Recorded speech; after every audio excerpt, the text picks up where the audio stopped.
ලංකාවේ ගීත සාහිත්‍යය ඇතුලේ විවිධ මානයන්ගෙන් ලියවුණු ගීත තියෙනවා. ඒ අතරින් ආදර ගීත තියෙනවා, විරහ ගීත තියෙනවා, මව්ගුණ ගීත තියෙනවා, පියගුණ ගීත තියෙනවා, බෞද්ධ ගීත තියෙනවා. ඒ වගේ විවිධ තේමාවන් අතර ගීත අතර අපි බලනකොට තවත් තියෙන සානරයක් තමයි විවාහ ජීවිත දෙදරා යාම, පළුදු වීම.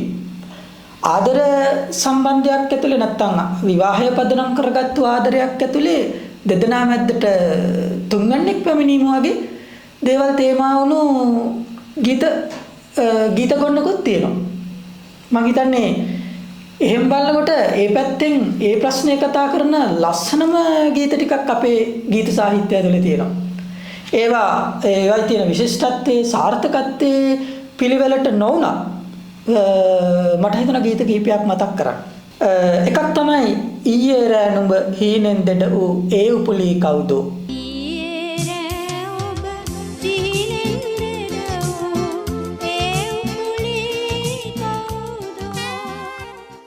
කියලා හරිම ලස්සන ගීතයක් තියෙනවා. ඒ ගීතේදී තියෙන්නේ ස්වාමි පුරුෂයා හීනයක් දැකලා හීනෙන් දෙඩ වූ උපුලී කෙනෙක් ගැන කියනවා.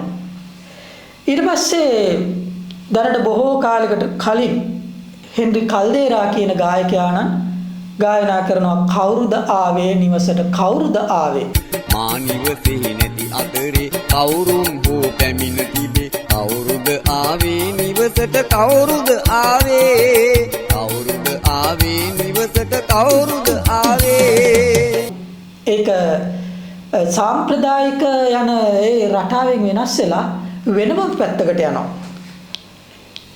ස්වාමි පුරුෂයා අහනවා පිරිඳගෙන් අහන විදිහට තියෙනවා කවුරුද ආවේ නිවසට කවුරුද ආවේ මා නිවසේ නැති අතරේ කවුරුන් හෝ පැමිණ තිබේ. ඒක හරි ලස්සනයි.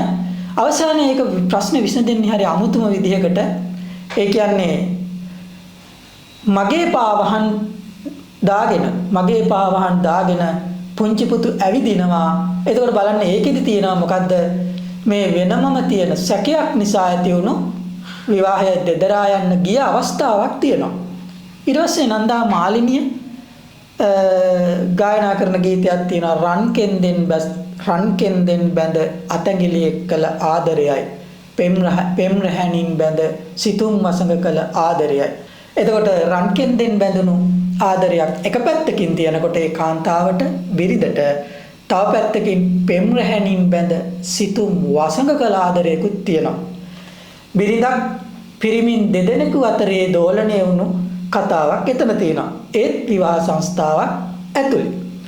ඊට පස්සේ තව ගීතයක් මට මතක් වෙනවා මුළු රැයක් පුරා ඔහු මා ළඟ. මේකේ තියෙන විශේෂත්වය තමයි කාන්තාවන් දෙදෙනා තමයි මේක ගායනා කරන්නේ. ඒ සම්බන්ධතාවයට එකම පිරිමියාට මැදි වුණු කාන්තාවන් දෙදෙනෙක්. එක කාන්තාවක් කියනවා ඒ කියන්නේ එක ගායිකාවක් කියනවා මුළු රැයක් පුරා ඔහු මා ළඟ කියනකොට ඒ කියන්නේ නිත්‍යානුකූල බිරිඳ කියනවා මුළු රැයක් පුරා ඔහු මා ළඟ සිරුර පමණයි සිතයි ප්‍රේමයයි ඔබ ළඟ. අනිත් පැත්තෙන් කියනවා මා ඔහු තුරුලට මා ගන්න කියලා ඒකේ අවසානට කියනවා. හැබැයි ලස්සනම දේ තමයි ඒකේ තියෙන්නේ බිරින්දෑවරු දෙන්නේ පුරුෂාධිපත්‍යයට නතු වෙලා ඒකේ ඒ ගැටුමක් තමයි තියෙන්නේ. ඊට පස්සේ තවත් ගීතයක් තියෙනවා එක කිරුලක් පළඳින්නට බෑ එකම සිහසුනේ ඉන්නට බෑ සුලෝචනා අප දෙදෙනාටම එක රජදහනක රජ කරන්න බෑ. එතකොට ඒ ගීතයත් මම හිතන විදිහට 70 දශකයේ වාගේ ඒ ගීතය ඇතුළේ තියෙනවා හරිම ලස්සනට තියෙනවා. මම මේ වචන ටික ආයෙත් කියනවා එක කිරුලක් පළඳින්නට බෑ එකම සිහසුනේ ඉන්නට බෑ සුලෝචනා අප දෙදෙනාටම එක රජදහනක රජ කරන්න බෑ. මම හිතනවා ලංකාවේ විවාහ සංස්කෘතිය ඇතුලේ සුලෝචනාලා එක්ක ගැටෙන බිරින්දෑවරු කාන්තාවන් ඕනෑතරම් ඇති. එකම දේ තියන්නේ ඒ කතාවන් ඔවුන්ට එලිපිට කියන්න බෑ. හිත ඇතුලේ කැකෑරමින් තියෙන තත්ත්වයක් තමයි තියෙන්නේ. ඊට පස්සේ රත්නශ්‍රී විජේසිංහන් ලියන ලස්සන ගීතයක් කරුණාරත්න දියුල්ගනේ ගායකයාණන් ගායනා කරන. ඒකේ තියෙන ප්‍රශ්න කිරීමක් තියෙන්නේ පුරුෂාධිපත්‍යය සහ ස්ත්‍රීත්වය පිළිබඳ තියෙන විශාල ඝට්ටනයක් තර්කණයක් කියලා මට හිතෙනවා. මානසික අධිකරණයකට යාමක් වගේ හරි ලස්සනයි. ඒකේ පිරිමියා අහනවා කාන්තාවගෙන්, ස්වාමියා අහනවා බිරිඳගෙන්, මුදු මුහුණේ සුව දැනුනේ ප්‍රිය ලඳුනේ මට විතරද කියලා. එතන අනිත් පැත්තෙන් පිරිමියා කියනවා ඉංගනරියේ රැලි බින්දේ හිමි සඳුනේ මගේ විතරද කියලා. මේ වචන ටික ඇතුලේ ඊටාම ප්‍රබල විදියට මේ ගායකයා සහ ගායිකාව අතර සංවාදයක් ගොඩනගලා ප්‍රවීණ ගීත රචක කිවිවර රත්නශ්‍රී විජේසිංහන් හරිම ලස්සනට මේක සංවාදය කරනවා. ඒ දෙපැත්තටම සමබර වන විදියට ස්ත්‍රීත්වය සහ පුරුෂාධිපත්‍ය නැත්තම් පිරිමින්ගේ බලය ඇතුලේ වුණ ආදරය විවාහය වගේ දේවල් අතර ගනුදෙනු කරන විදිය පෙන්නනවා. ඊට පස්සේ ඔන්නේ වගේ ගීත ගොඩාක් තියෙනවා. මේ ඔක්කොම අතර මට මතක් වෙනවා ගීත සාහිත්‍යයෙන් අපි පොඩ්ඩක් එළියට ගියොත් හරිම ලස්සන ජන කවියක් අපට හම්බ වෙනවා. මේක 10-11 සිංහල භාෂාව සාහිත්‍ය විෂය නිර්දේශයේ සිංහල සාහිත්‍ය සංග්‍රහය පොතේ 10 ශ්‍රේණියට නියමිත පද්‍ය පන්තියකින් මම උපුටා ගන්නෙ.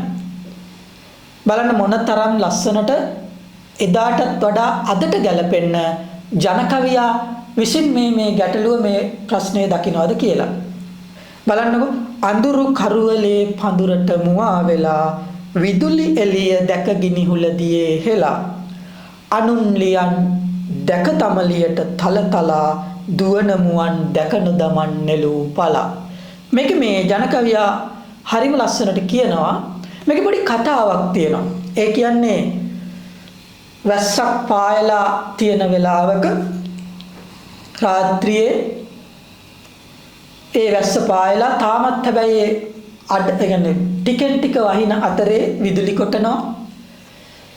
වෙල්ලායක් මැදින් ගැමියෙක් නැත්තම් මිනිස්සෙක් ගමනක් යනවා. ඒ ගමන යනකොට අඳුරු කරුවලේ පඳුරට මුවා වෙලා බලන්න මේක දෙවෙනි පේලියේ තියෙනවා විදුලි එළිය දැක ගිනිහුල දියේ හෙලා. වෙල්ලාය මැදදී විදුලි කොටනවා. ඒතර විදුලි කොටනකොට මේ මාර්ගයේ තියෙන වෙල්ලාය මැදි විදුලි කොටන නිසා මෙයා අතේ තිබුණු ගිනිහුල නැත්තම් ඒ පන්දම මෙයා වතුරට දානවා. එකෙන් අදහස් වෙනවා එතන රූපකයක් තියෙනවා සංකේතයක් තියෙනවා. විදුලි එළිය කියන්නේ යාට తాවකාලිකව පසුව හමු වෙන දෙවන කාන්තාව. ගිනිහුල කියන්නේ gedara සිටින තමන්ගේ නිත්‍යානුකූල බිරිඳ. එතකොට ගිනිහුල දියේ දාන්නේ විදුලි එළිය දැකලා. අපි දන්නවා ගිනිහුලට වඩා විදුලි එළිය ආලෝකමත්. ඊළඟට ඒකේ තව පැත්තකින් කියනවා අඳුරු කරුවලේ පඳුරට මුවා වෙලා. අඳුරු කරුවලේ මේ වගේ දේවල් හොර රහසේ වෙන්නේ සමාජයට පඳුරට, ඒ කියන්නේ සමාජයට මුවා වෙලා වහන් වෙලා.